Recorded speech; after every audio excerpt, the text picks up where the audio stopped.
মাথাউড়া, মাথাউড়া চায়ের বাগান, চারদিকে পাহাড়, মাঝখান দিয়ে রাস্তা। এখানে চায়ের বাগান আছে।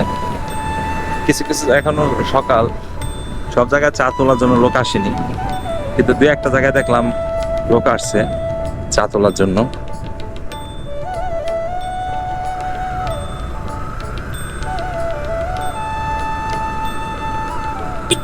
এখানটা বড় বড় পাহাড় আছে।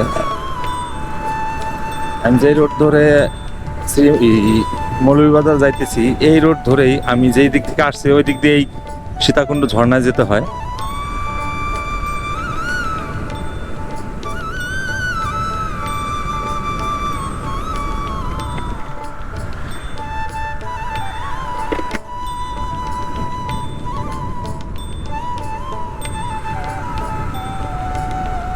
পাহাড়ের সেই আঁকাবাঁকা রাস্তা,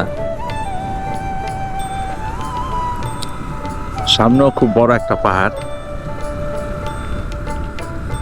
ভালো লাগতেছে আসলে।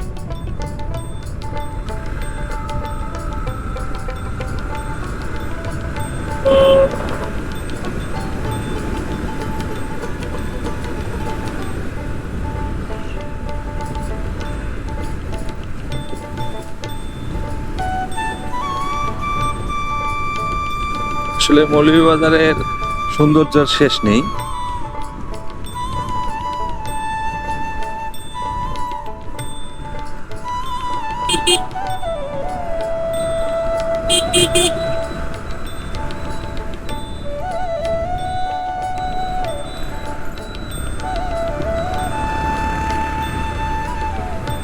সবকিছু মিলিয়ে মৌলভীবাজার খুব সুন্দর শহর।